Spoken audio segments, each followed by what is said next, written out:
It took my parents exactly 3 minutes on speakerphone to erase 6 years of my life. They forgot one detail. I know how to read contracts, screenshot bank apps, and pull county records at 2 a.m. By the time my sister's Uber rolled up to her new house, the locks were changed and the cops were waiting. They thought I was still the daughter who just said okay. They didn't know I'd brought a lawyer and receipts. My name is Vivian Harper. It is late on a Tuesday night in Spokane, Washington, and the city is washed in the cold, wet glow of November. My key finally finds the lock to my apartment, a small one-bedroom rental that always smells faintly of my downstairs neighbor's cooking. Tonight, it's garlic and something burnt. I drag myself inside, my body aching with the specific, dull throb that comes from 11 straight hours of Zoom meetings. I'm a remote UX lead for a wellness app called Aurora Well. I spend my days designing interfaces meant to help people find calm, balance, and mindfulness. Most days, I feel like a fraud. My shoulders are concrete knots, my eyes burn from staring at code and client feedback, and my brain is just static. I drop my keys on the cheap particle board console table. They land with a clatter that sounds too loud in the silence. All I want is the half-eaten container of leftover pizza in my fridge and a full 8 hours of unconsciousness. I'm 32 years old, and my biggest fantasy is a silent night. My phone, sitting on the table, lights up before I can even take off my coat. The screen flashes Mom. A little spike of automatic guilt hits me. I should have called her Sunday. I swipe to answer, pressing the phone between my ear and shoulder as I bend to unlace my boots. Hey, Mom. Sorry, Vivian. My hands freeze on the laces. Her tone stops me cold. It's not her warm, hi, honey voice. It's not her passive-aggressive, I guess you're too busy voice. This is her public voice. This is Diane Harper, former PTA president, addressing the school board. It's formal, practiced, and utterly devoid of warmth. Mom. Is everything okay? Is Dad all right? Your father and I are fine, she says. The words clipped. We're on speaker. Russell. Say hello to your daughter. I hear a muffled clearing of a throat in the background. Hi, Viv, my dad's voice says, already weak and distant. Vivian, my mother continues, taking back control. Your father and I have had a very long discussion, and we've made a decision for the family's future. I straighten up, my coat still on. The phrase hangs in the air, heavy and ominous. A decision. What kind of decision? Did someone get sick? Nothing like that. It's good news. Really. Your sister is coming home. I can hear the forced brightness, the public relations spin. Mia. Back from Austin. That's great.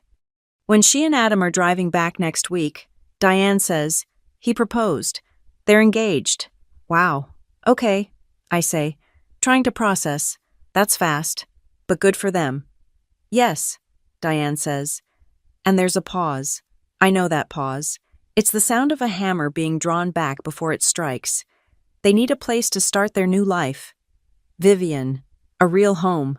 So, we've decided that the house in Evergreen Heights is now Mia's home. The words don't make sense. They float in the air of my tiny apartment, colliding with the smell of garlic. What are you talking about? I ask. What house? The house. Vivian, the family house, she says. Her voice laced with manufactured patience, as if I'm being deliberately slow. The 4-bedroom. It's perfect for them to start a family. My blood runs cold. I slide my phone from my shoulder and stare at it, as if seeing the speakerphone icon will make this make sense. Mom, I don't understand. What do you mean it's Mia's home? It means, she says, her voice hardening, that we are giving it to her, and we need you to vacate. Vacate. My voice sounds thin. I don't live there. I live in my apartment. I haven't lived in that house in almost a year. We're not talking about your apartment, Vivian. We're talking about your things. We are giving Mia the house, and we need you to get your belongings out of it. All of them. My stomach drops. She's not talking about the boxes in the attic or my old high school trophies. Mom, I say, my voice dangerously quiet. Are you talking about the house I've been paying for? A sharp sigh cracks over the speaker. Vivian, please do not be dramatic. We always knew this was a possibility. Mia needs this. She needs the stability. The stability. I almost laugh. What about my stability? What about the money I put into that house?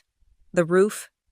The kitchen? The wiring? I just paid the contractor for the bathroom remodel last month. And we are very grateful, Diane says, her tone suggesting anything but. You should be grateful, too. You had a place to pour your money into, and you got to stay so cheap for so long before you got your little apartment. Stay cheap. I didn't stay there. I moved back in 6 years ago to save that house because you and Dad were going to lose it. I gutted it. I rebuilt it. I've been paying every bill, every tax, every repair from my salary for 6 years. I can hear my dad's voice in the background, shaky and desperate. Diane, maybe we should talk about the money, Russell. We decided, she snaps, cutting him off. We are doing what's best for Mia's future. Mia is getting married. She needs this. You, she says, her focus snapping back to me. You work from a laptop. You work for that little wellness app. You can live anywhere. Don't be selfish. Vivian, family comes first. Before I can scream, before I can cry, before I can even breathe, she says, we'll expect you to have everything cleared out by Sunday. That gives you 5 days. That's more than fair. Out of respect for your sister's new start. We're telling her tonight. And then she hangs up. The click of the disconnected call echoes in the room. I stand in my hallway, my coat still on, my boot half unlaced. The silence is deafening. 5 days. She said 5 days. She's giving away the house I saved. The house I own. Don't I? My phone buzzes again, and I jump, my heart leaping into my throat. Maybe it's Mom, calling back to say it was a sick joke. But the screen says Mia. I press the green button, my hand shaking. Viv. Oh my God. Mia's voice, bubbly, breathless, and completely, utterly oblivious, fills my ear. She's calling from a car. I can hear road noise and bad pop music. Did Mom tell you? Can you believe it? I'm engaged. Adam is just, like, the most amazing man ever. And we're coming home. Hi, Mia, I manage. The words taste like ash. So, listen, she barrels on, not even pausing for a reply. We're so excited. Mom and Dad are giving us the house. Can you believe how generous a whole house I'm finally going to have a place to put all my stuff? I can't speak. I just listen as the sister I've been supporting for a decade talks about the gift she's receiving. Anyway, she says, I know you're living in your own place now, which is super cute, but you still have a ton of stuff at the house. Right, Mom said you'd be clearing it out this week. Could you do me a huge favor? Can you make sure the master bedroom is totally cleared out first? Adam's really sensitive to dust, and I want to get our new mattress in there right away. My body goes numb. The phone feels heavy. A block of ice pressed to my ear. Oh, she says, as if just remembering. And whatever you do, please don't pack up the big projector in the basement or the surround sound. Adam and I are obsessed with movie nights, and he was so stoked when I told him we already had a system. He's going to love it. I bought that projector with my first bonus from Aurora. Well, I spent 2 weekends running the speaker wire myself. Mia, I start, but my voice cracks. Gotta go. Viv signals breaking up. See you on Sunday. We're driving straight to the house. She hangs up. I drop the phone. It hits the cheap laminate floor with a flat, plastic thud. My legs give out. I don't fall so much as fold. I slide down the wall, my coat bunching up around my hips, until I'm sitting on the floor of my entryway. The numbness recedes, and the panic floods in. It's a cold, suffocating tide. 6 years. 6 years of my life. 6 years of saying no to vacations, no to new cars, no to moving to a bigger city. 6 years of pouring every spare dollar and every weekend into a sagging, leaking, dying house. I fixed the roof. I rewired the entire second floor. I designed the kitchen. I patched the drywall. I bled on that house, and they're just giving it away, like a used car. They're discarding me. I wasn't a daughter helping out. I was a placeholder tenant. I was the one who kept the asset from collapsing until the real, preferred heir was ready to claim it. I sit there, on the floor of my tiny rental, for a long time. The panic is so loud it's almost silent. I can't breathe. I can't think. And then, a new thought cuts through the fog. It's cold and sharp, like a shard of glass. They're giving away a house I paid for. But how? How can they just give it away? People can't just give away a house they don't own. I have the receipts. I have the invoices. I have the bank transfers. For the first time in my 32 years of being the good daughter, the guilt I'm supposed to feel, the selfishness, the lack of family spirit, it isn't there. In its place, something new and unfamiliar is rising. It's suspicion. Sitting on my apartment floor, the linoleum cold beneath my jeans, the past doesn't just surface. It crashes into me. The phone call didn't start this. It was just the end of a play that's been running for a decade. I remember coming home when I was 23. My design degree so fresh, the ink on the diploma was practically wet. I'd landed my first full-time job at a small local marketing firm. I was proud. Walking into the Evergreen Heights house, the real one, the one that was still sagging under its own weight back then, I was ready to celebrate. Maybe go out for dinner. I found my mother, Diane, at the kitchen table, buried in a stack of coupons and bills. "Mom, I got it," I said, waving the offer letter. "Full salary, benefits, starts in 2 weeks." She barely looked up. Her pen was circling a 2-for-1 deal on paper towels. "Good," she said, her voice flat. "Now you can help with the real bills." That was it. No congratulations, no hug. Just a new column in her ledger. 1 week later, my sister Mia, then 19, wrapped her used sedan around a telephone pole. She'd been at a party, gotten drunk, and decided to drive home. She was fine. Physically, the car was totaled. I braced for the fight, the consequences, the grounding.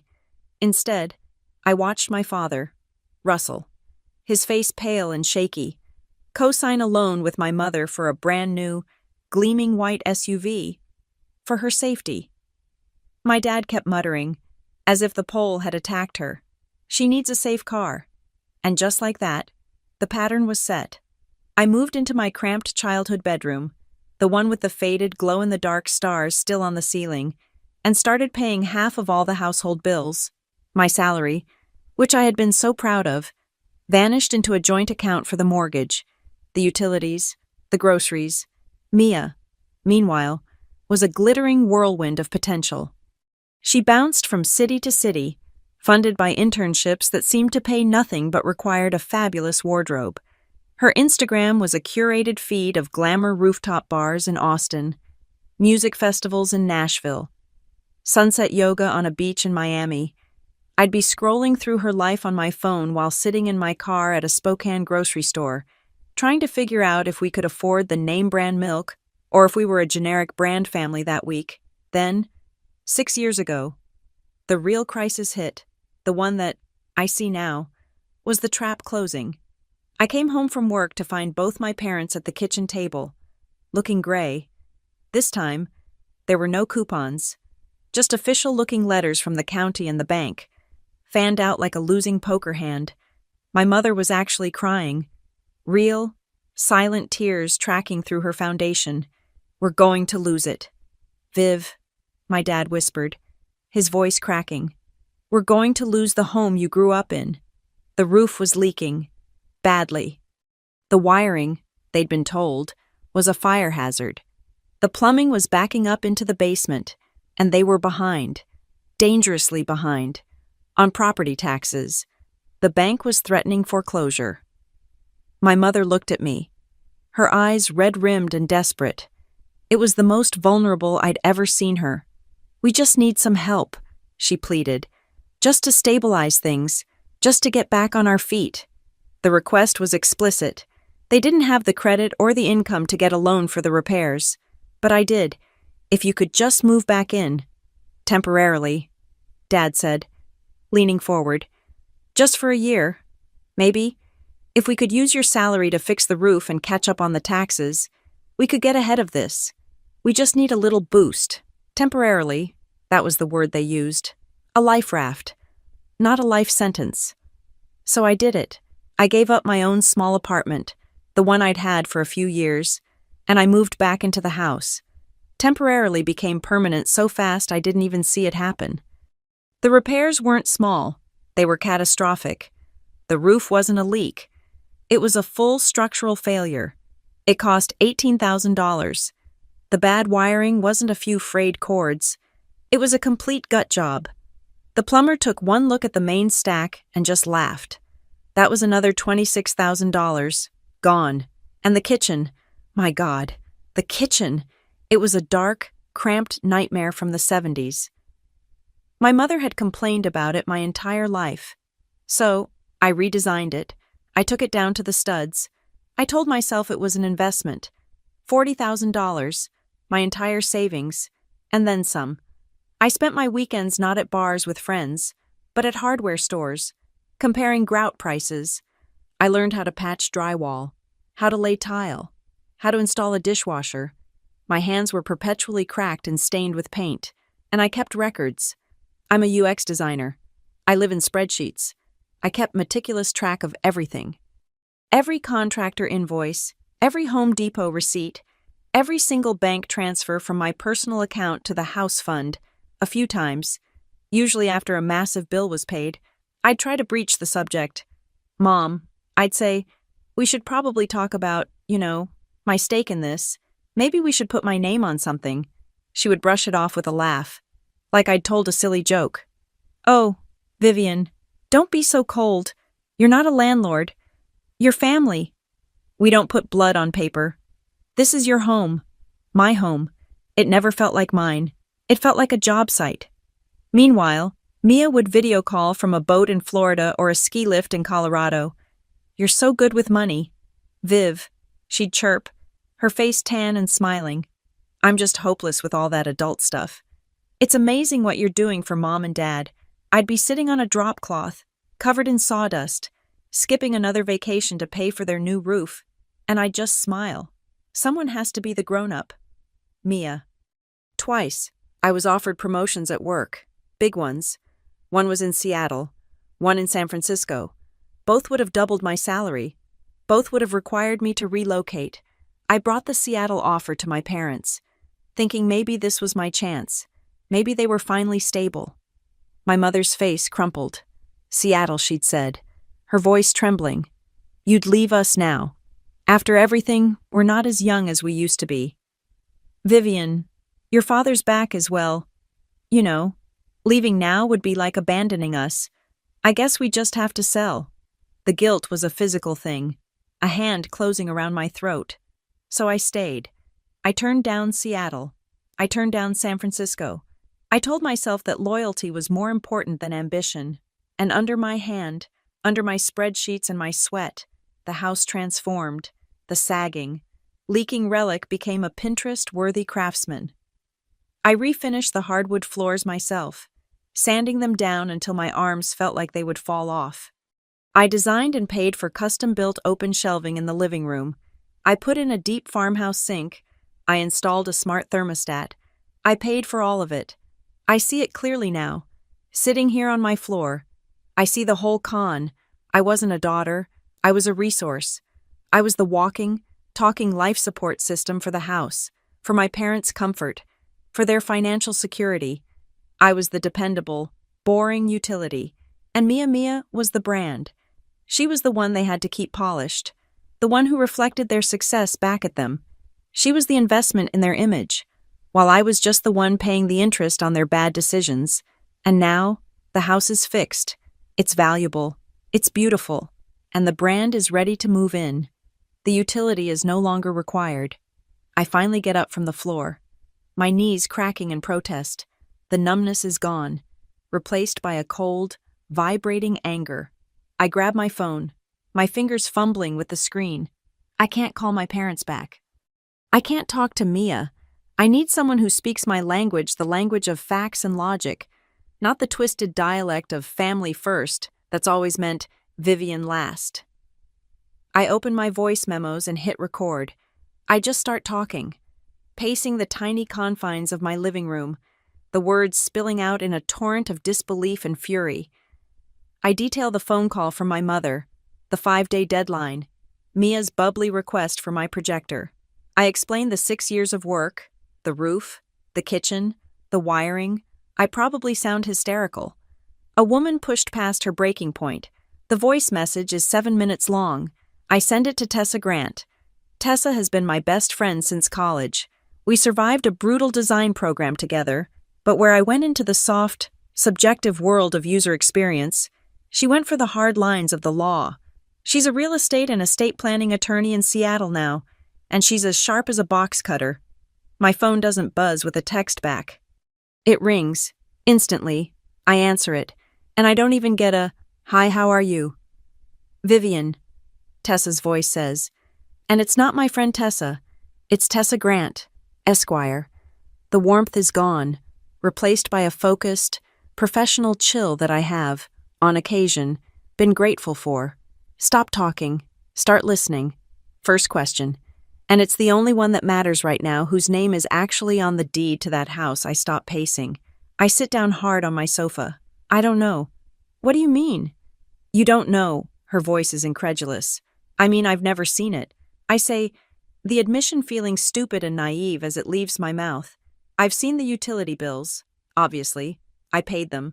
I've seen the home insurance forms, the property tax notices. I don't think I've ever seen the actual title or anything like that. Any trust documents? Anything about your parents' estate? No." I say, my voice small. She just handled that stuff. She said it was private family business." Tessa is silent for a beat. I can hear her typing, the rapid, sharp click of her keyboard. "Okay, Viv, here's what I'm thinking. You have been paying for structural renovations, capital improvements, and property taxes for 6 years. If this were any other arrangement, you'd be a part owner. The fact that no one, especially your mother, has ever mentioned putting your name in writing isn't just an oversight. It's a strategy. They've been deliberately keeping you in the dark." A cold knot forms in my stomach. She's right. "I need you to go on a scavenger hunt," Tessa says.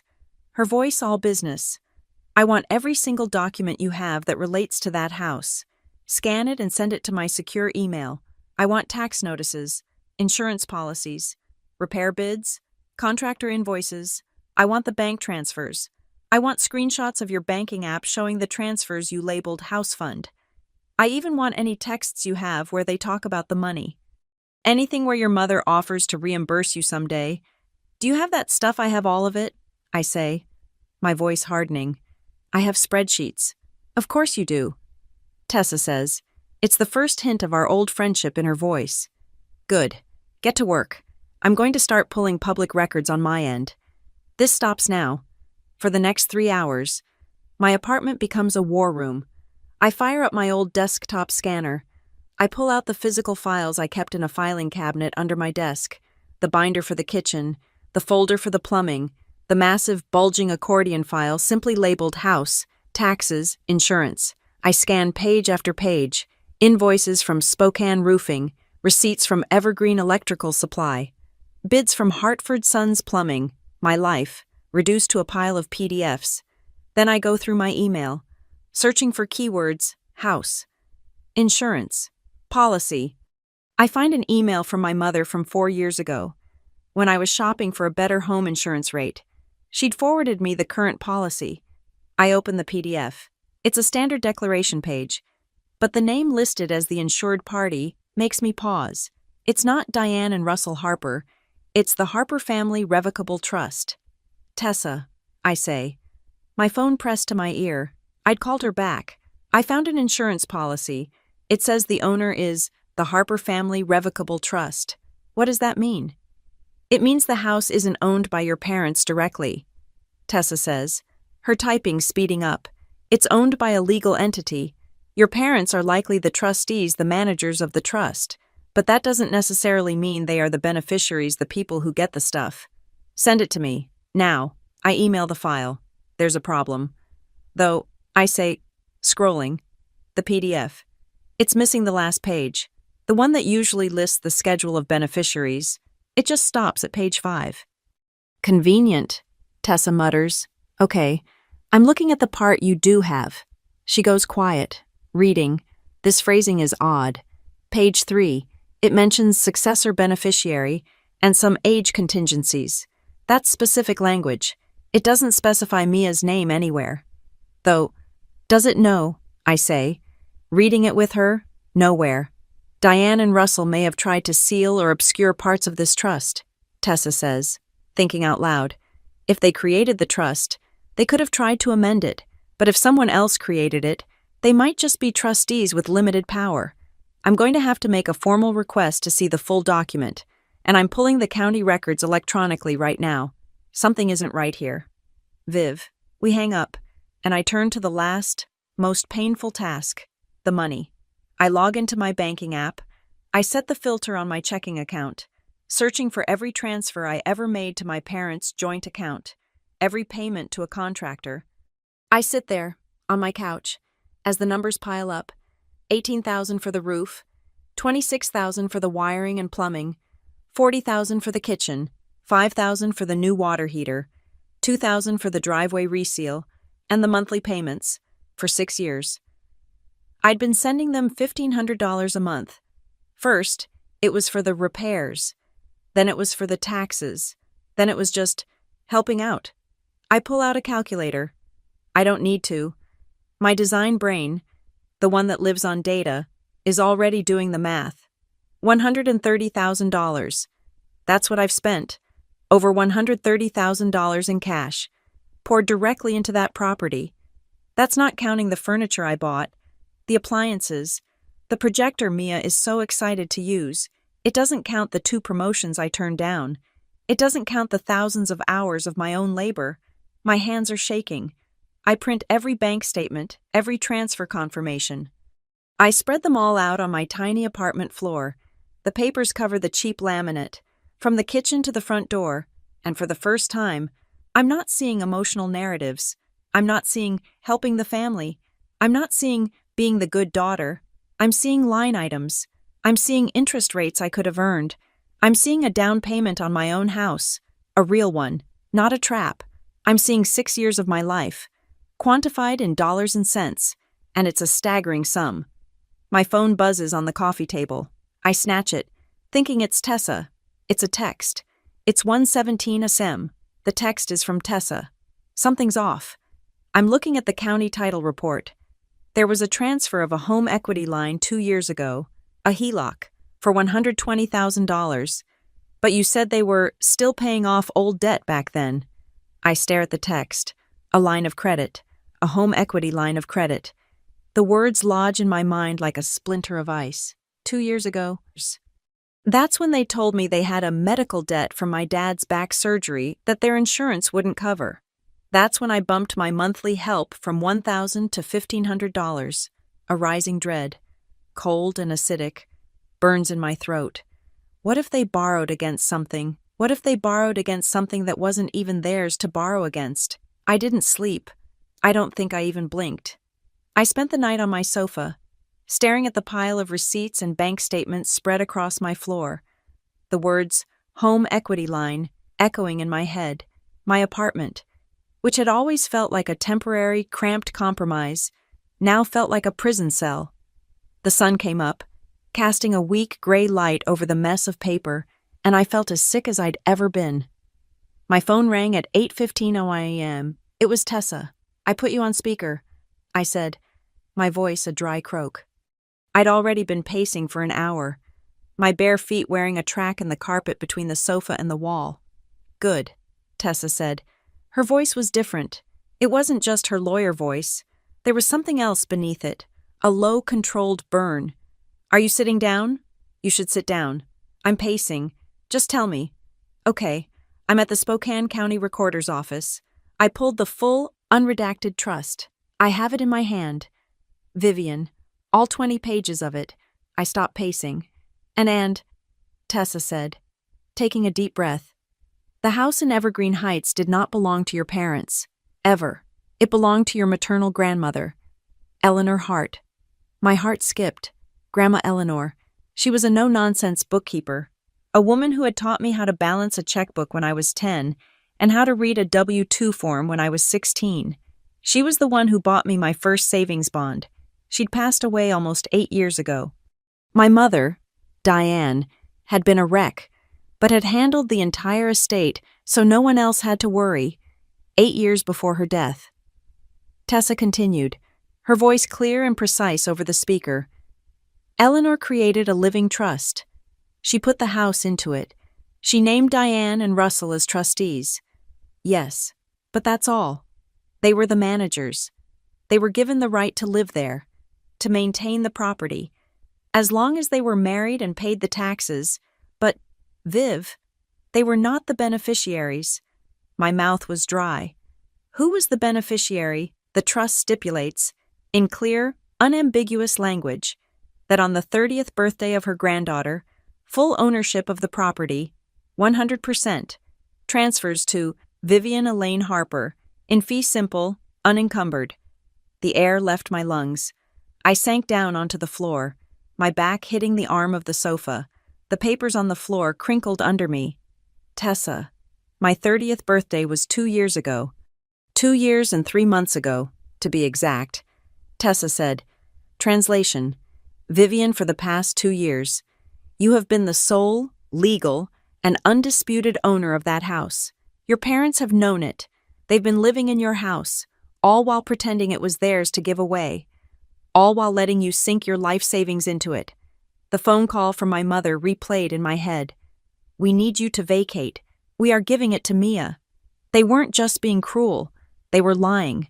A deep, calculated, long-term lie. But that's not the bomb. Viv, Tessa said, her voice dropping, and my blood ran even colder. That's just the setup. I clutched the phone, my knuckles white. The HELOC, she confirmed. I'm holding the filing.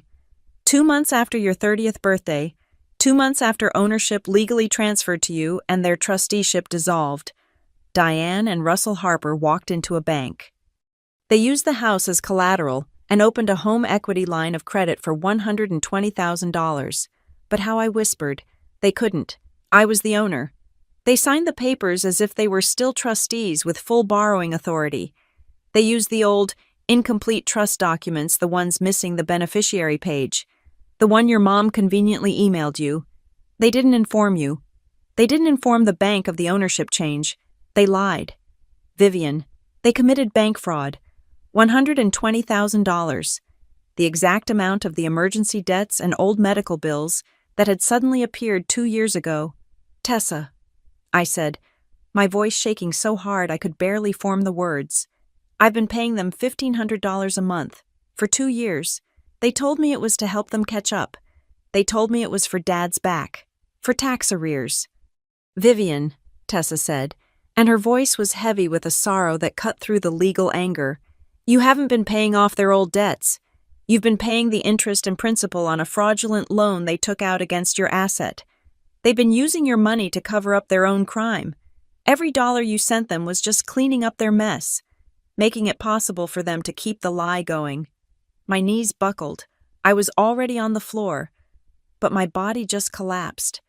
I sat there, curled up, clutching the phone as my entire life story violently flipped, torn from its bindings and rewritten. I was not the ungrateful daughter. I was not the selfish workaholic. I was not the one who didn't understand family. I was the victim. I was the primary victim of a calculated, multi-year financial con, perpetrated by my own parents. A memory, sharp and clear, cut through the shock. I'm 15, sitting on Grandma Eleanor's porch. I was complaining about having to babysit Mia for free, again, so my parents could go to a dinner. Grandma Eleanor was balancing her checkbook, her pen making sharp, decisive marks. She didn't look up, but she'd paused. Vivian, she'd said, her voice gentle but firm. You're a good girl. You're a strong girl, but you have a soft spot, and people who know you, they know where it is. She'd finally looked at me, her clear blue eyes locking onto mine. You need to be careful, honey. Some people see you as a safety net, not a person. And a safety net is only valuable when people are falling. They'll keep falling, just so you'll keep catching them. I'd been catching them my whole life. And now, They'd cut the net and were trying to steal the pieces. Vivian, are you there? Tessa's voice snapped me back. I'm here, I whispered. Good, Tessa said, and her voice was hard now. All traces of sorrow were gone, replaced by steel. Because here is what happens next. They didn't just lie to you. They committed actual, real-world, go-to-jail bank fraud. And now, they are attempting to illegally evict the rightful owner of a property they have been defrauding for 2 years. You are not moving out. Vivian, you are not packing a single box. A new feeling was spreading through my chest, pushing out the cold shock. It was hot, and it was moving fast. It wasn't just anger, it was something solid.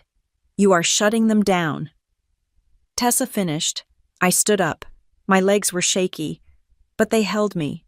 I looked at the papers on my floor, my receipts, my bank statements. They weren't a record of my foolishness. They were a record of my investment. They were evidence. Something in my mind finally, irrevocably snapped into place. It wasn't the sound of braking. It was the sound of teeth on a gear locking in, of a machine engaging. For my entire life, I had been waiting for them to give me permission to be proud of myself, permission to have my own life, permission to say no. I realized, standing there in my tiny apartment, I didn't need their permission for any of it. For the first time, I wasn't asking myself if I was allowed to stand up for myself. I was asking myself with a cold, terrifying clarity. How hard did I want to hit back? I'm clearing my schedule, Tessa says. Her voice is a blade. I'm still on my apartment floor, but her energy is pulling me up. I'm moving my Monday depositions. We are going full scorched earth. Vivian, but legally, the best revenge is an airtight case file. What does that mean? I ask. My voice is still hoarse, but the tremble is gone. It means we are not defending. We are attacking. I'm starting a shared Google Doc right now. I'll put the strategy in it. You and I are going to live in that document for the next 48 hours. Your parents gave you 5 days. We're going to use 3. My email pings. A new document. Project Evergreen. The first move is the most important, Tessa says. We secure the asset. When are they not at the house? I need a guaranteed window. My brain, which has been fogged with guilt and confusion for a decade, suddenly clears. It becomes tactical. Wednesday. Today is Wednesday. From 2 in the afternoon until at least 5. They have their weekly church commitment. Mom runs the bake sale committee, and Dad does the books. They are never, ever late, and they never miss it. Perfect, Tessa says. I can hear the sharp click, click, click of her keyboard. I'm arranging a certified locksmith to meet you at the house at 2:30. You are going to take back your property. I'm sitting in my car, parked half a block down from the Evergreen Heights house, my house, at 2:28. A white van pulls up to the curb. I get out and meet the man. I show him my driver's license and the notarized copy of the full trust document, the one Tessa emailed me, the one I had printed and stamped at a UPS store at 8 a.m. He looks at the document. He looks at my ID. He nods. All right. Ms. Harper, where do you want to start? Front door, I say. Then the back, the garage keypad, the side door to the mudroom, all of them. The sound of his power drill biting into the front door lock, the one I'd painted a calm, welcoming blue myself, is the most satisfying sound I've ever heard. While he works, I walk through the house. This is not the walk of a daughter staying with her parents. This is the walk of an owner inspecting an invaded property. My energy is different. The air feels different. I'm not a guest. I'm not a caregiver. I'm the proprietor. I go to the kitchen.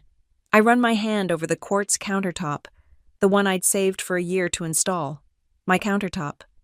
I open the custom-built pantry, the one I'd designed in a UX program on a Sunday afternoon. My pantry. I walk to the basement. I see the projector and the surround sound system. Mia's movie night. My system. I pull out my phone. I don't take sentimental photos. I take evidence. I go to the laundry room and snap a high-resolution photo of the serial number on the washer. I do the same for the dryer. I go back to the kitchen, open the cabinet under the sink, and take a picture of the invoice for the dishwasher, the one I'd taped there for warranty purposes. I photograph the serial number on the smart fridge. I take hundreds of photos. I document every appliance, every light fixture, every window treatment I paid for. I find the file with the contractor invoice for the roof, tucked away in the office, and I take a picture of that, too. I text Tessa. I'm in. I'm taking photos of everything.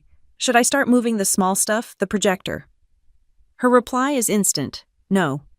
Do not touch a thing. Leave everything. The furniture, the TV, your decor, all of it. The house must look exactly as it does now when the showdown happens. We want them to walk into a trap they don't know is a trap. Just secure the locks, install the new toys, and get out. The new toys are in a bag at my feet. A smart doorbell and 2 small, powerful Wi-Fi security cameras.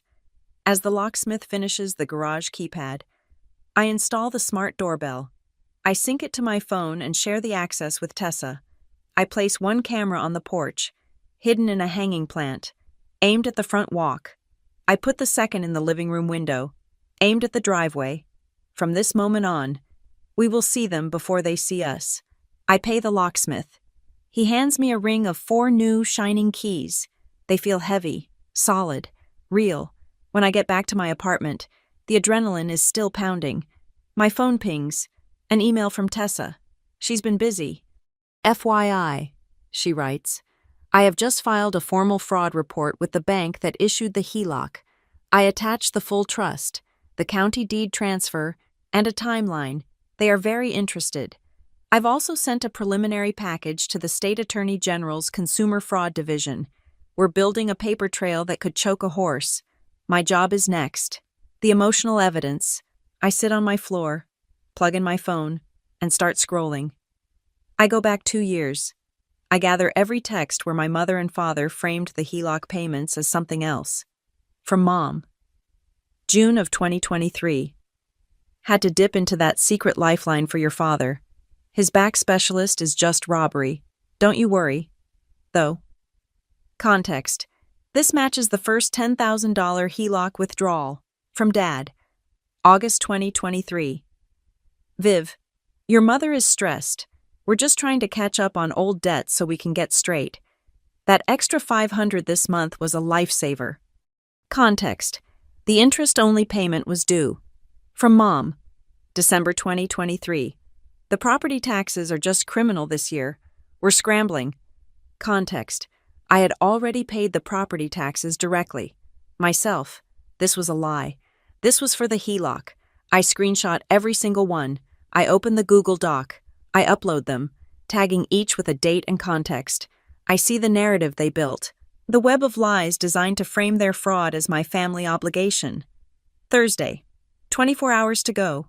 Tessa calls. I just spoke to a friend of mine in the Spokane PD. She says, he agrees. This has all the makings of a bad domestic dispute. He is strongly suggesting a civil standby for Friday morning. He's going to arrange it. 2 officers. Present at the property at the scheduled arrival time. They won't take sides, but they will be there to prevent violence and keep the peace when Mia and your parents arrive expecting access. Violence. The word hangs in the air. Do you really think Vivian... Tessa says, her voice flat. You are about to tell your mother, a woman who has built her entire identity on community standing in that house, that she's a fraud, and she has to leave. Yes, I think... We are not giving them the opening. The police will be there before they arrive. By Thursday night, my apartment floor is clean again. All the loose papers, all the old receipts, are gone, in their place. Sitting on my coffee table is a single, thick, 3-ring binder.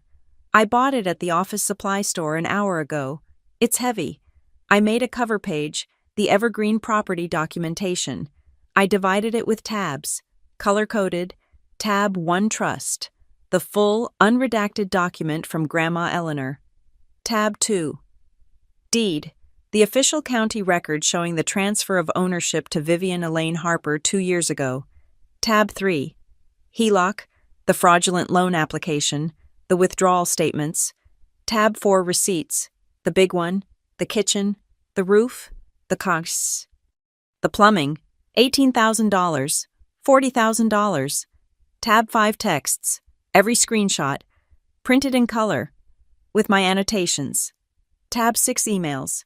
I run my finger over the last tab. A simple white sticker with one word typed on it, in bold, receipts. A small, exhausted smirk touches my lips. It's the first time I've smiled in 2 days.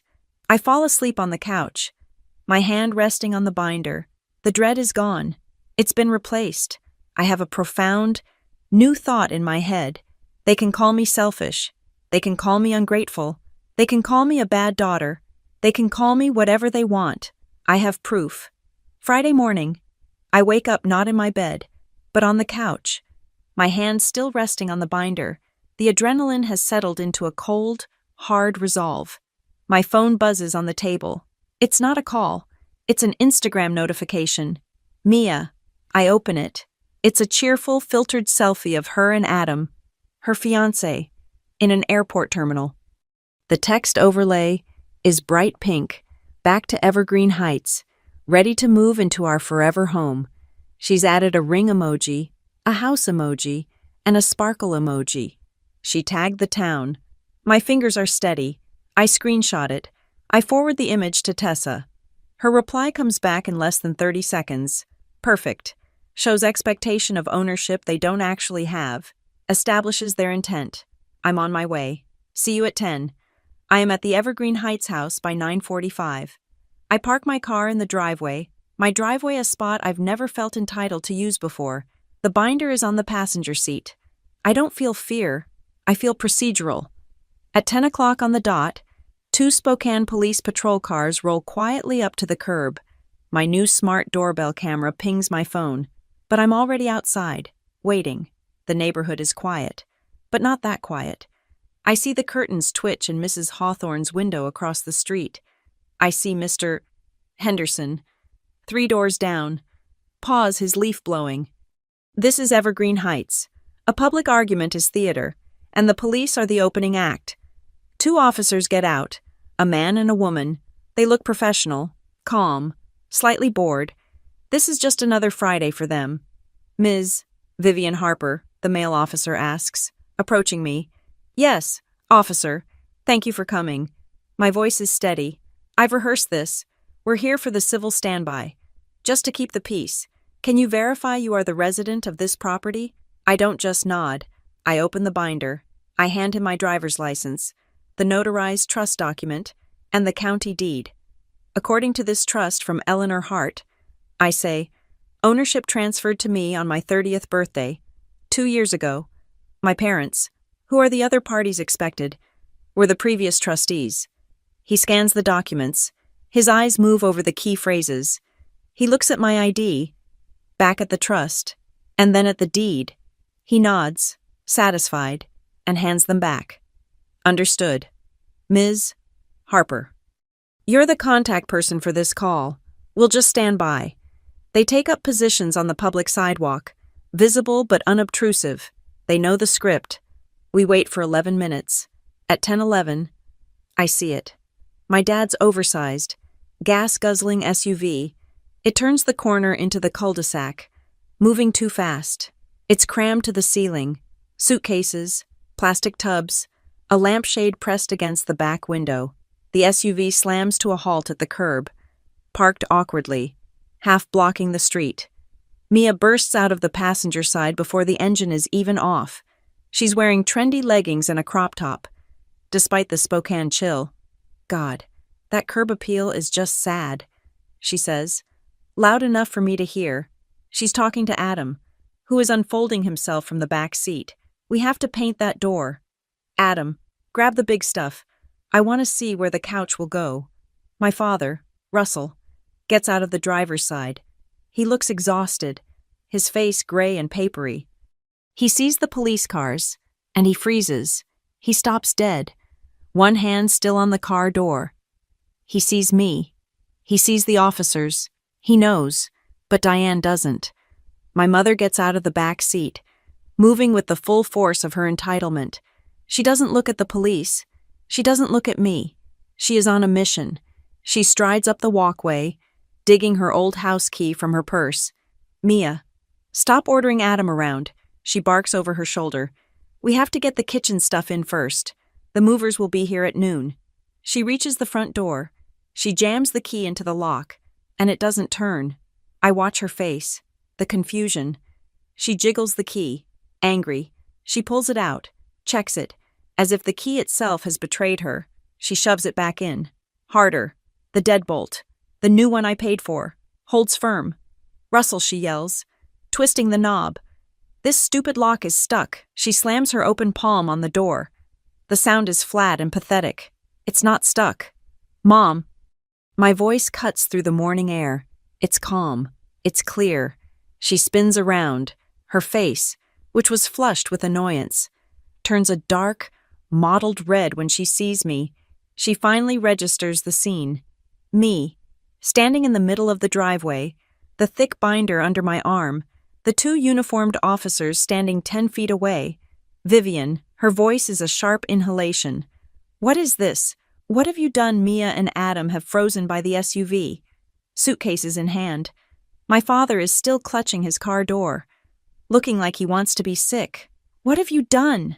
Vivian Diane repeats, her voice rising to a shriek. She stalks toward me, jabbing the useless key in the air. You changed the locks. You changed the locks on your own parents. I don't flinch. I don't move.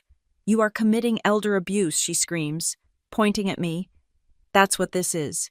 We gave you everything, and you lock us out. You are stealing your sister's future. The male officer takes one step forward. Ma'am, I need everyone to step back. Let's keep our voices down. I will not keep my voice down. This is my house. She is stealing my house. Actually, it's not a new voice. It's Tessa. She has parked down the street and walked up. She is a vision of absolute intimidating competence in a sharp navy suit and heels that click decisively on the pavement. She carries a sleek leather briefcase. Tessa walks past my mother, past my father, and stops directly between me and them. She addresses the officers, then turns to my parents. Good morning, Tessa says, her voice polite but radiating ice. My name is Tessa Grant.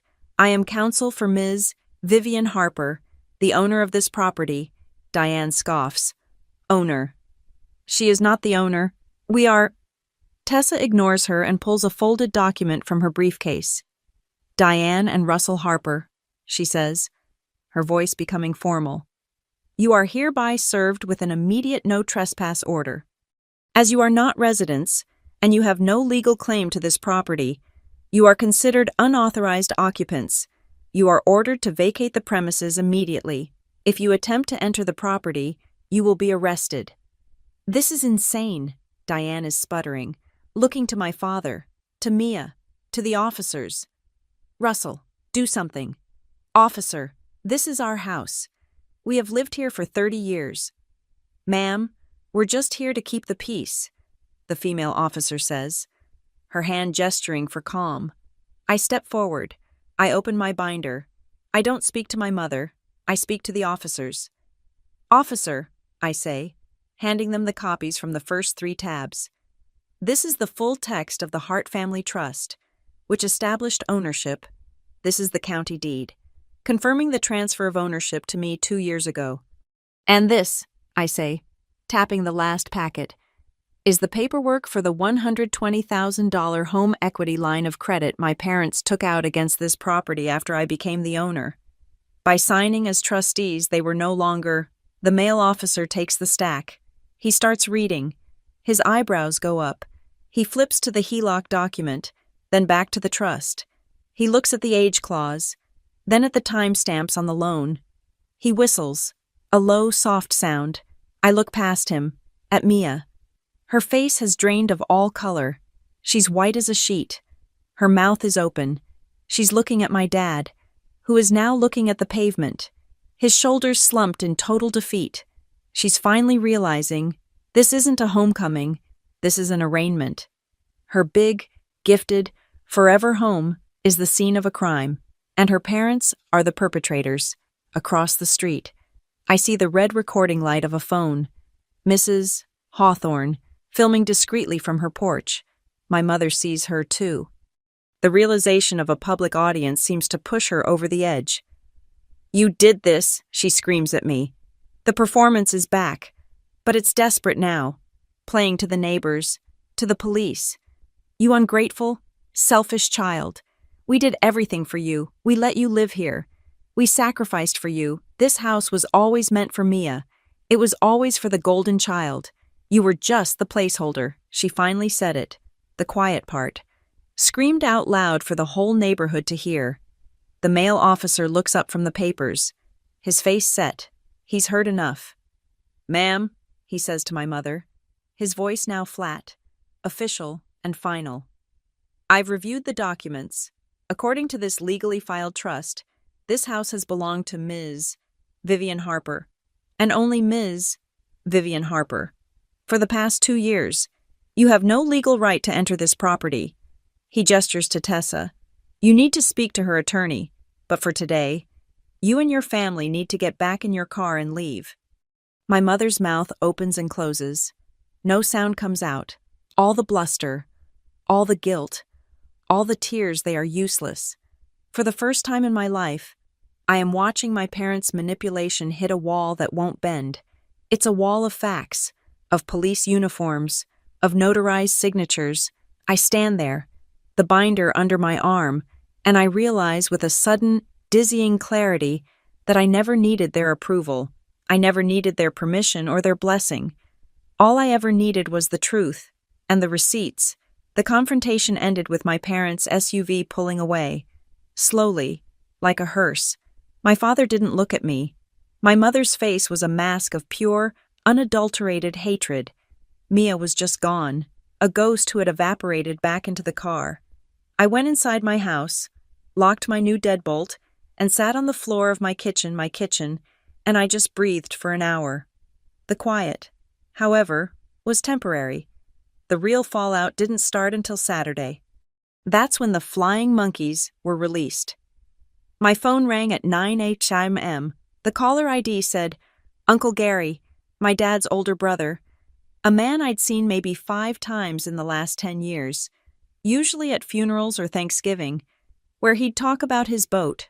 I answered, bracing myself. Vivian, what in the hell is this? I hear. His voice was booming. Already at a 10.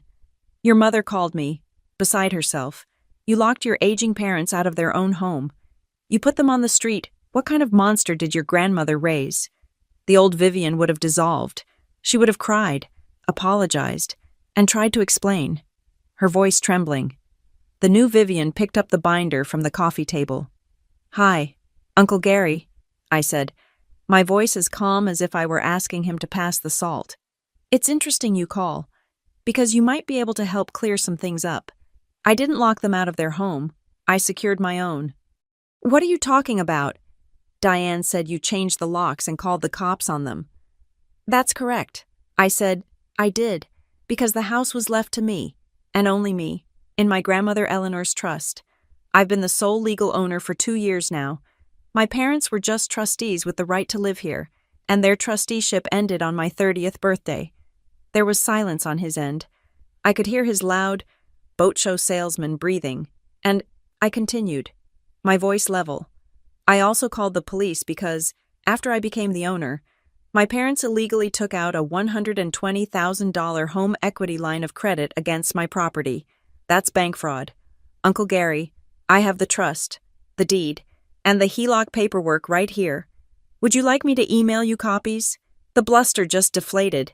It was like popping a balloon. She said you were greedy, he stammered, his voice dropping 5 octaves. She said you stole Mia's house.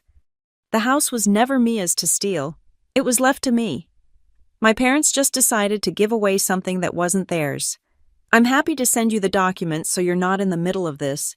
It's all very clear, he coughed. Well, I must have the wrong information. I'll have to talk to Russell. This is well. He hung up. The phone rang again an hour later. Aunt Denise, my mother's sister. I didn't even wait. I just gave her the facts. The trust, the deed, the fraud. Her reaction was different. Oh, Vivian, she said, her voice dripping with pity that wasn't for me. That's all just paper. That's legal nonsense.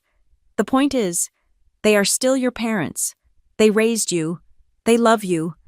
How can you be so cold? How can you humiliate your own mother and father like that? In front of the neighbors, they humiliated themselves. Aunt Denise, I said, they're the ones who committed a crime and then lied about it. But family. Vivian, family comes first. You are going to regret this when you're older and you need them. Blood is thicker than water. Blood is thicker than water, I replied, the words tasting like metal, but it doesn't make it legal to commit bank fraud. I have to go now. I hung up. After that call, I opened a new file in my Google Drive. Tessa's influence. It was a spreadsheet. I titled it Fallout. I created 4 columns. Caller. Allegiance. Mom/Dad. Narrative heard. And reaction to facts. Uncle Gary allegiance mom. Narrative Vivian is a monster. Reaction mortified. Backpedaled immediately. Aunt Denise allegiance mom. Narrative Vivian is cold. Grateful. Reaction doubled down on family and facts irrelevant. Tessa had called me Friday night, after the confrontation. This part is going to suck. She'd warned. They are going to deploy every relative they've ever spoken to. Let them show you who they are. This is all evidence of a pattern of manipulation. Don't argue with them. Just give them the facts. See who the facts stick to. It's a great way to clean out your address book. She was right. I started to see each call less as an attack and more as data. It was grimly satisfying. The real shift happened Saturday afternoon. I got a Facebook message from a name I hadn't thought about in years, Mrs. Hawthorne, my old neighbor from across the street, the one I'd seen filming from her porch. Her message was short. Dear Vivian, I am so sorry for what I witnessed yesterday. Your mother's behavior was appalling. I don't know if you've seen this, but someone posted my video in the local neighborhood watch group. You might want to look. The town is on your side. She included a link, the Spokane Neighborhood Watch Group. I clicked it. The post had been up for 18 hours. It had over 400 comments. The video was clear. A perfect shot from her porch. It caught everything. My mother, in her full-blown meltdown. Her screaming about me being an ungrateful child, and my crystal clear in the quiet of the cul-de-sac. Her shriek. This house was always meant for Mia. It was always for the golden child. You were just the placeholder. I watched my own life play out as a viral clip. I watched myself, standing there, calm, binder in hand. I watched the officer, his voice firm, tell my mother she had no legal right to be there. Then, I read the comments. The placeholder. She said that out loud. That poor girl, the one with the binder. Her composure is amazing. I'd be in jail for assault. I know that family. That's Diane Harper. She runs the church committee. What a hypocrite. She's always been so sanctimonious. This is the real her, I guess. So let me get this straight. The daughter in the suit is the lawyer. The daughter with the binder is the actual owner. And the parents are trying to give the house to the other sister who did nothing, and they committed fraud to do it. Am I getting this right? This is wild. My brother did this to me with my dad's car. It's always the responsible kid who gets treated like a utility and the fun kid who gets the rewards. Good on you, binder girl. Stand your ground. I scrolled and scrolled and scrolled. For every one comment from someone who knew them and said, this must be a misunderstanding. There were 50 from strangers, from neighbors, from other placeholder daughters, all saying the same thing. We see you. We believe you. What they did was wrong. My parents, of course, tried to spin the narrative. They went to church on Sunday, as they always do. They tried the possessed by greed story, but the video had already made the rounds. As Tessa had predicted, the church members, the ones who formed the core of my mother's social reputation, had seen the clip. They had heard golden child. They had heard placeholder. A few gently pushed back. Someone, I heard later, asked my mother if everything was all right with the house, but then Mrs. Henderson, who was on the building committee with my father, was not so gentle. In the middle of the post-service coffee hour, she walked right up to my dad.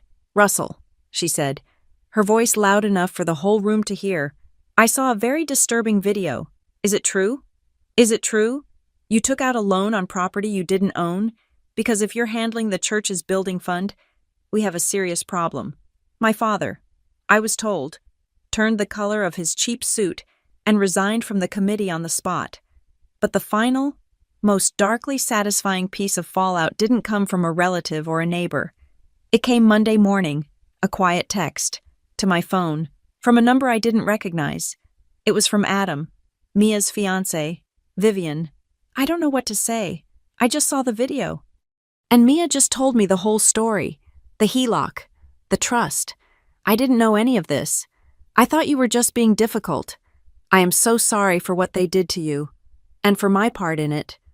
I stared at the text, unsure how to reply. Before I could, a second one came through.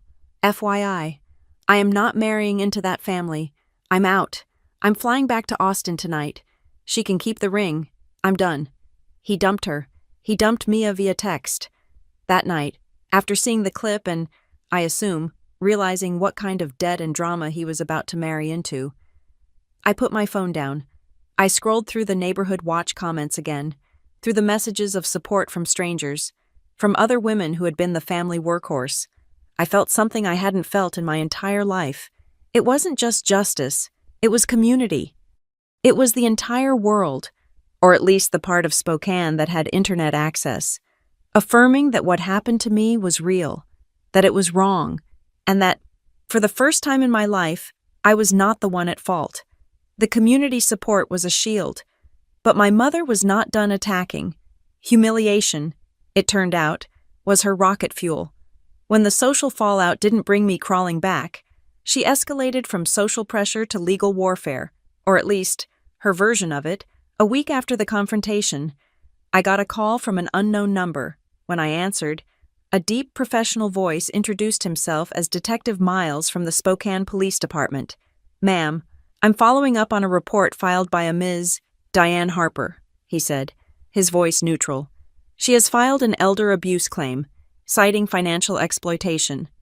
She alleges that you have forcibly removed her and her husband from their home and are restricting their access to their own finances, rendering them effectively homeless." The audacity of it was almost impressive. She had taken her own actions and reverse-engineered them, casting herself as the victim.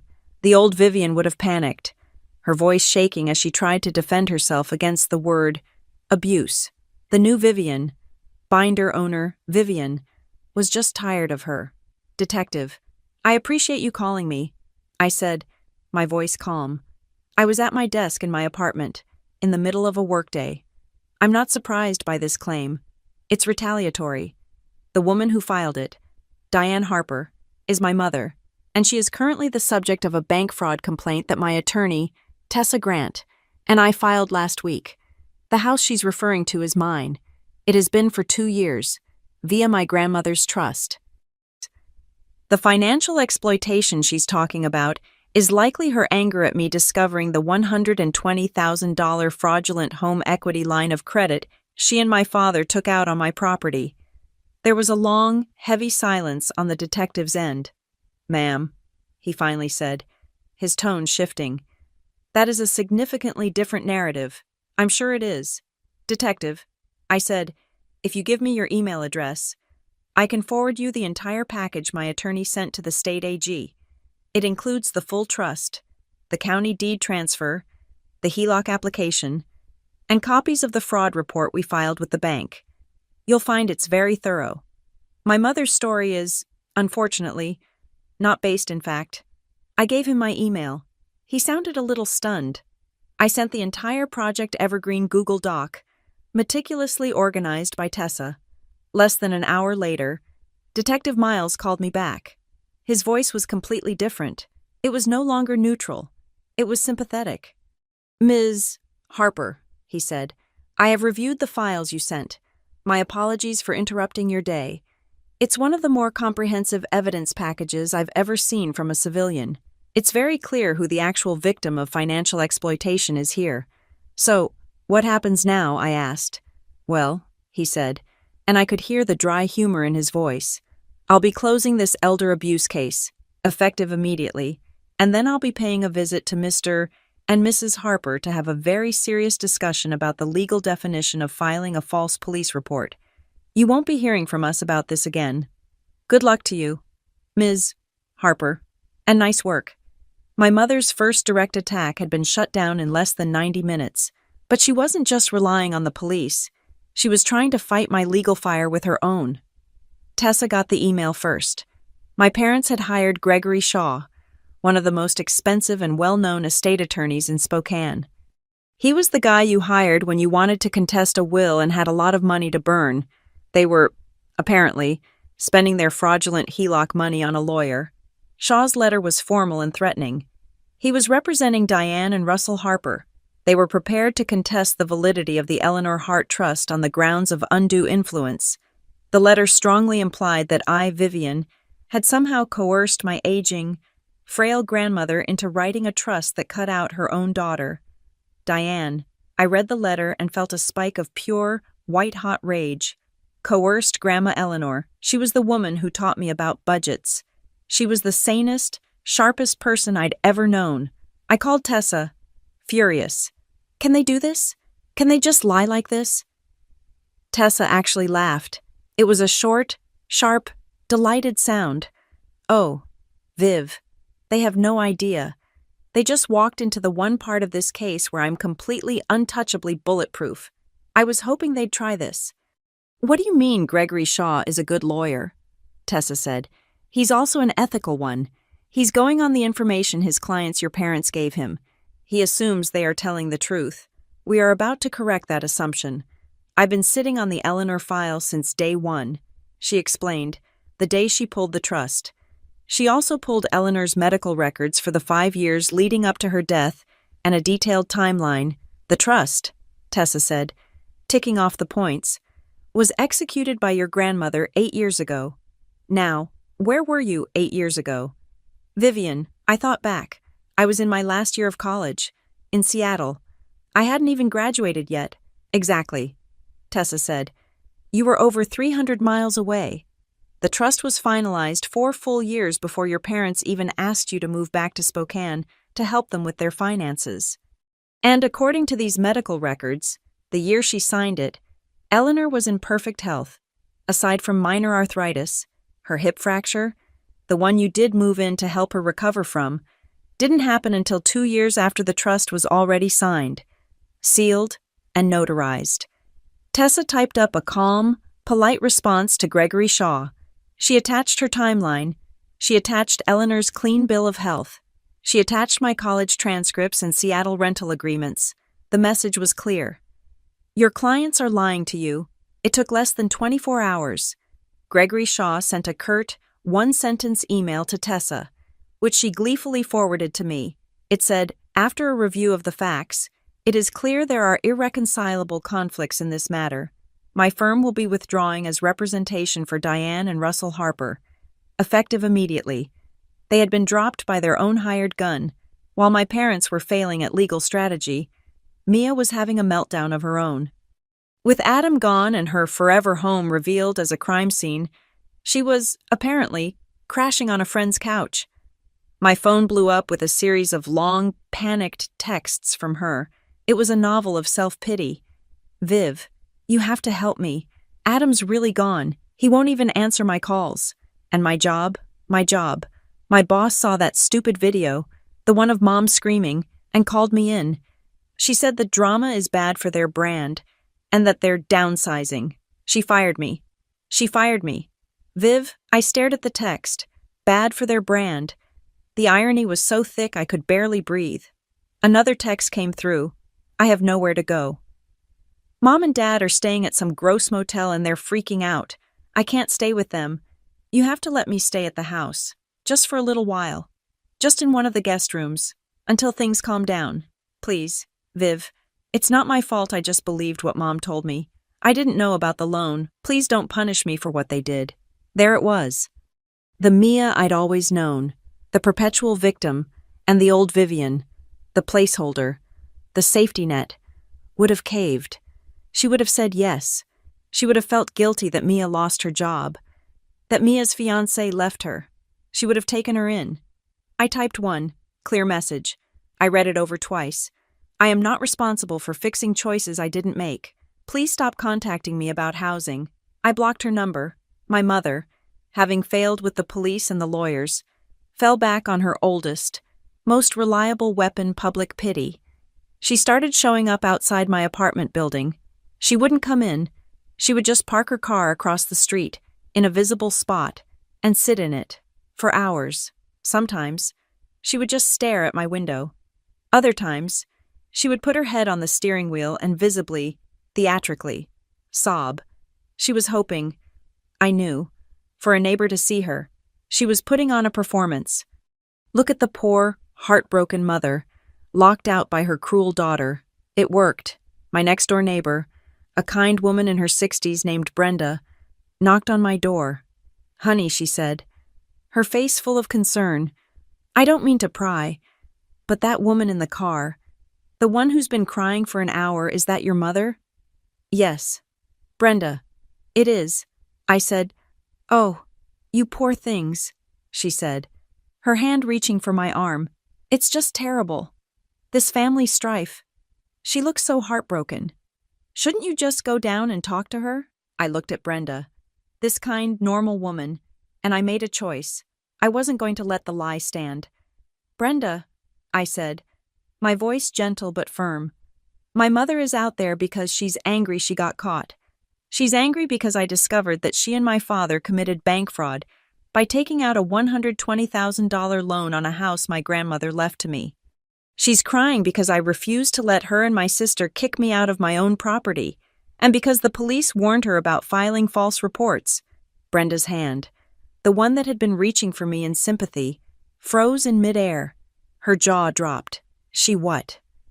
"It's a long story," I said, "but it's all true. She's not out there crying because she misses me. She's out there crying because she lost her leverage." Brenda's sympathy didn't just flip. It did a full 180. Her face hardened. She looked past me, at the car across the street. "Bank fraud," she whispered, outraged. "On her own daughter. Well, I'll be—" She patted my arm, but this time it wasn't pity. It was solidarity. "You stay strong. Honey, don't you let her bully you." My mother sat out there for another hour, but the audience was gone. Her performance was playing to an empty house. Every single manipulative play, the false police report, the legal threats, the flying monkey relatives, the public pity had backfired. With every move they made, they only strengthened my case and my reputation, while isolating themselves in the very community they had tried, and failed, to weaponize against me. After weeks of silence, after all the failed attacks, the next move was not an attack. It was a surrender. My phone rang on a Tuesday evening. The caller ID said, "Dad."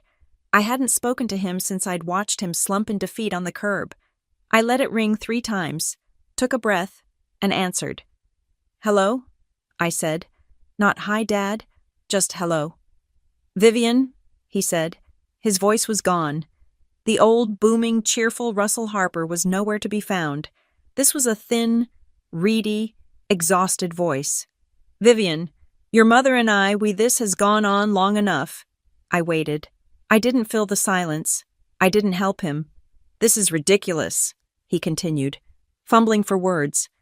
"All this fighting, lawyers, it's not right. I was hoping maybe we could all just sit down, like adults, like a family, work something out before these lawyers ruin the family forever." Ruin the family. The family was already a crater, and he was the one holding the match. But I recognized the opening. This was the white flag. "What you're suggesting is a legal mediation." "Dad," I said, my voice cold and flat. "Are you proposing a settlement meeting?" He seized on the word. Yes, a settlement. No more fighting. Let's just talk." "I'll have my attorney contact you," I said. "Where are you staying?" He told me the name of the cheap extended stay motel they'd been in for 2 weeks. I said goodbye and hung up. I called Tessa. "He's cracking. He just called. He wants to sit down like adults." Tessa was silent for a moment, and I could practically hear her processing. "Good," she said. "He should be. The bank's fraud department has been calling him twice a day. He's scared. He's ready to deal." "So, what do we do?" "We agree," Tessa said. But on our terms, not at a diner, not at their motel, my office, my turf. I want them in my downtown conference room, the one with the big, intimidating table, and you and I will have an agenda, and Vivian, every single word will be recorded. The meeting was set for Thursday. They arrived at Tessa's downtown office building at 10 a.m. I was already there, sitting in the conference room with Tessa, a fresh pot of coffee, and a tray of untouched pastries on the sideboard. A small, discreet microphone was in the center of the table. Tessa and I watched on the security feed as they got out of the elevator. They looked small. My mother, Diane, who had always seemed to take up so much space with her demands and her drama, was hunched. Her clothes were a bit worn. Her hair wasn't perfectly coiffed. The confidence, the entitlement, it was all gone. Stripped away. My father just looked gray. Mia was not with them. We'd learned she had bought a one-way ticket back to Austin 2 days after Adam dumped her, wanting no part of the public embarrassment or the coming legal consequences. She had, as always, retreated to safety, leaving them to face the mess. They were led into the conference room. My mother's eyes darted around, looking for traps, her face a mask of sullen resentment. My father wouldn't look at me. He just stared at the polished surface of the table. "Good morning, Diane? Russell?" Tessa said, her voice bright and professional. She gestured to the chairs opposite us. "Please, sit. Coffee." They both refused. They sat down stiffly.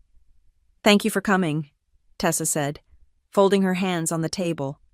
"Vivian and I are glad you've agreed to this, as we all want to resolve this matter before it proceeds to a less pleasant and more public criminal venue." My mother flinched at the word criminal. "Now," Tessa said, "you're here because you wanted to work something out. Vivian has agreed to this meeting to offer you exactly one path to do so, a path that does not involve criminal charges." She slid 2 identical bound documents across the table. They were thick. "This is a settlement proposal, a non-negotiable settlement proposal. I should add—" My father's hand trembled as he reached for his copy. My mother just stared at hers, refusing to touch it. "The terms are very simple," Tessa explained, as if she were discussing the weather. "First, you will repay the $120,000 you fraudulently obtained using Ms. Harper's property as collateral. You will also repay the $30,000 Ms. Harper can document she paid in contributions to you, which were in fact unknowingly covering the interest on your fraudulent loan. $150,000. My mother's voice was a hoarse whisper. "We don't have that. That's extortion." Tessa smiled, a cold, sharp, legal smile. "Extortion, Diane, requires a threat outside the bounds of the law. Everything I am proposing is rooted in existing, and very prosecutable, fraud statutes. This is not extortion. This is a restitution agreement. You have 24 months to repay the full amount." My father looked up, confused. "But we don't how."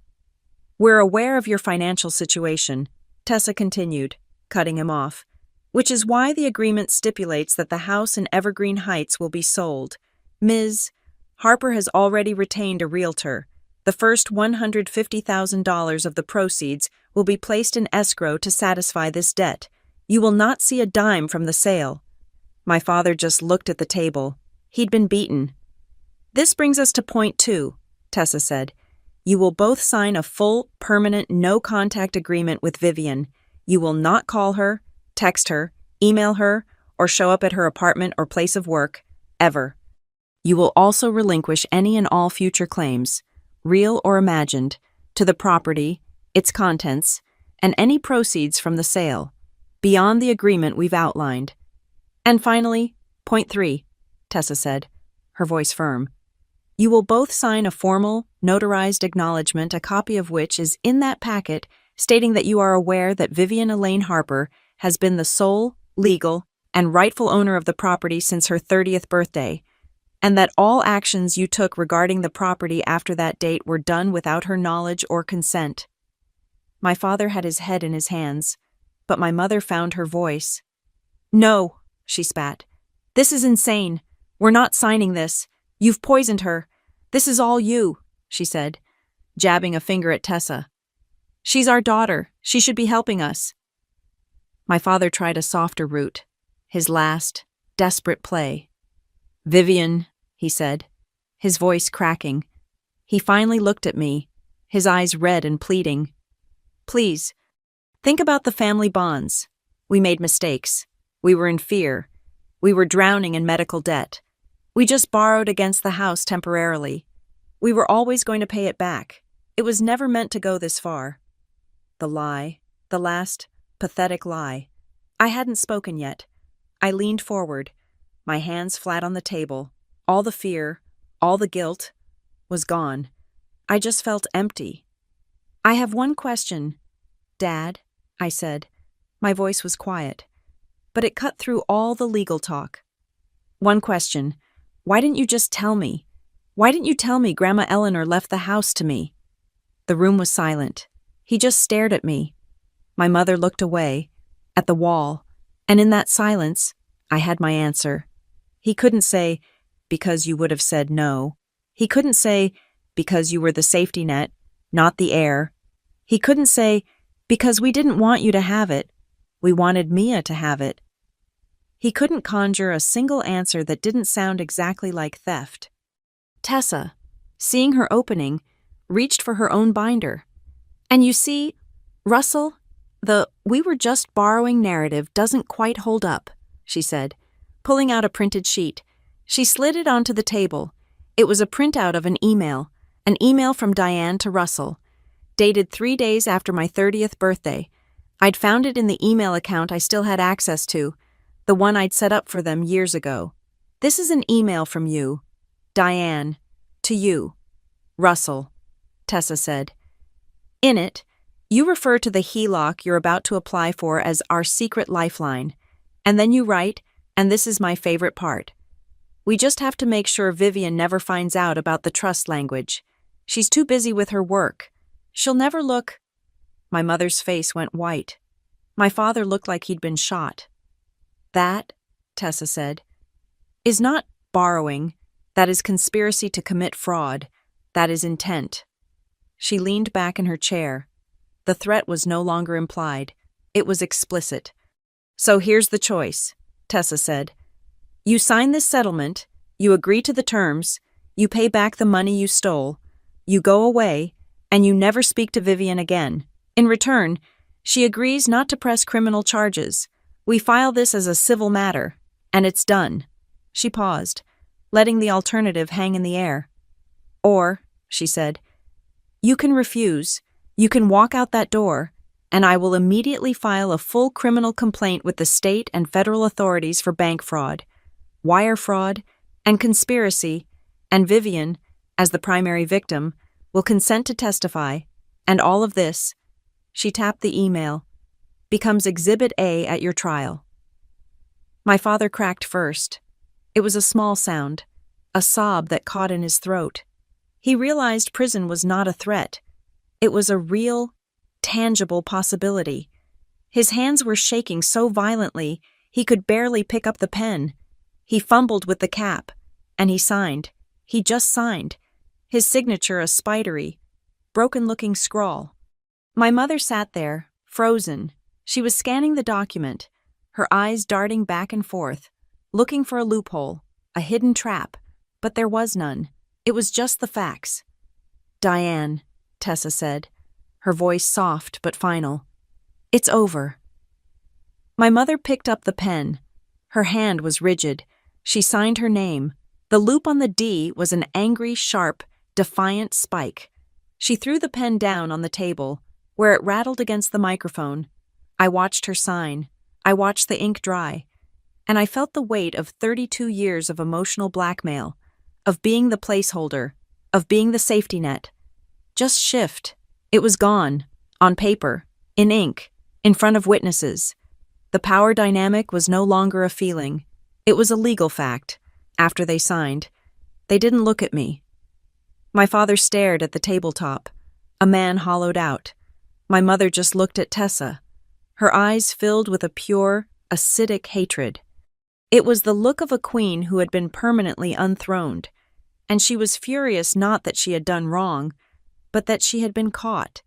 They were escorted out by building security. I didn't go back to my apartment. I drove from Tessa's office to Evergreen Heights. I let myself in with my new key. The house was silent. It was the first time I had been truly alone in it, without the weight of their presence, their demands, their ghosts. I walked through the rooms, one last time, but this time was different. I wasn't the trapped caregiver. I wasn't the placeholder daughter. I was the owner, the sole proprietor, here to inspect my asset before liquidation. I stood in the kitchen, my kitchen. I ran my hand over the cold, smooth quartz countertop I had saved for 14 months to buy. I looked at the deep farmhouse sink I had installed. I remembered all the nights I'd stood right here, at 9 p.m., eating cereal for dinner out of a coffee mug because I was too exhausted to cook, too drained from my real job and my second, unpaid job as the family renovator. I'd be standing here, my back aching from hauling debris, and I would hear them in the living room, watching the television I'd paid for. I'd hear my mother complain that nobody ever helps her, that she never gets a break, all while I was actively paying her bills and rebuilding her house, on that same quartz counter, where my mother's stacks of bills and my father's medical forms used to live. There was now a single, neat manila folder. I opened it. It was the listing agreement from a trusted realtor, the best one in Spokane, the one Tessa had vetted. The house was going on the market next week, the price she had suggested, a price that reflected every single upgrade I had funded, made my stomach flip. It was a life-changing number. I walked into the living room. Over the fireplace, on the mantel I had sanded and restrained myself, sat the last remaining family photo. It was from a cousin's wedding 5 years ago. All 4 of us, dressed up, smiling. My mother's arm was around Mia, the golden child. My father's hand was on my shoulder. I picked it up. I had looked at this photo for years, seeing it as proof that we were, despite the dysfunction, a family. Now, I saw it with clear eyes. I saw a stage production. I saw the smiles, bought and paid for with my sacrifices. My mother's hand on Mia was a gesture of presentation. My father's hand on my shoulder wasn't a gesture of affection. It was an anchor, holding me in place, keeping the safety net taut. I felt nothing, no nostalgia, no profound sense of loss, just clarity. The family I had been trying to save had never actually existed. It was always just a brand they were trying to polish, and I was just the budget. I took the photo out of the heavy silver frame, folded it in half, and left it on the counter. The frame was going with the realtor. It was good staging. I took out my phone. I stood in the entryway and snapped one last photo, a final picture just for me, not of the family, not of the kitchen. I took a photo of the sunlight hitting the hardwood floors, the ones I had personally refinished over 4 agonizing weekends. The light came in through the new, energy-efficient windows I had replaced. It showed the clean lines of the open shelving I had designed. It was proof, not for a judge, not for the internet, but for my own memory. Proof that I could take something broken, something sagging and rotten and left for dead, and I could turn it into something solid, beautiful, and valuable. I walked to the front door for the last time. As my hand reached for the deadbolt, I glanced out the window, and my blood ran cold for a second. A car was idling at the end of the cul-de-sac, his SUV. She was in the driver's seat, Diane. She was just sitting there, watching the house. Even from 50 yards away, I could feel the desperate, toxic energy radiating from the car. She was hoping, after everything, the fraud, the lawyers, the settlement, she was still hoping.